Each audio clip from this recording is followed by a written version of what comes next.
بسم اللہ الرحمن الرحیم۔ السلام علیکم تمام دوستوں کو رائز نیوز میں خوش آمدید۔ دوستو، ویڈیو شروع کرنے سے پہلے اگر آپ لوگوں نے ہمارے چینل رائز نیوز کو سبسکرائب نہیں کیا تو جلدی سے سبسکرائب کریں اور ساتھ ہی بیل کا آئیکن بھی دبائیں تاکہ ہر نئی آنے والے ویڈیو اور اپڈیٹ آپ لوگوں کو مل سکے۔ تو چلو دوستو، ویڈیو کو شروع کرتے ہیں۔ ایک عام خبر دے چلیں کہ پاکستانی روایت حریف بھارت ایک بار پھر ہار گیا۔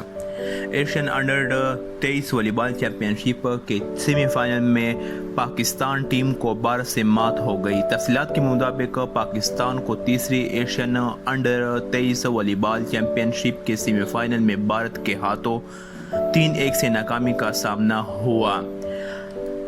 پاکستانی ٹیم اب تیسری پوزیشن کے لیے جاپان کے خلاف کورٹ میں اترے گی۔ کامیابی کی صورت میں وہ برانز میڈل کا حقدار بن جائے گی۔ قبل ازیں پاکستان نے ایونٹ کے گروپ مقابلوں میں مسلسل 6 فتوحات اپنے نام کی تھی۔ دوستو، اس ویڈیو کو لائک اور شیئر کریں اور مزید اپڈیٹس کے لیے رائز نیوز کو سبسکرائب کریں۔ شکریہ۔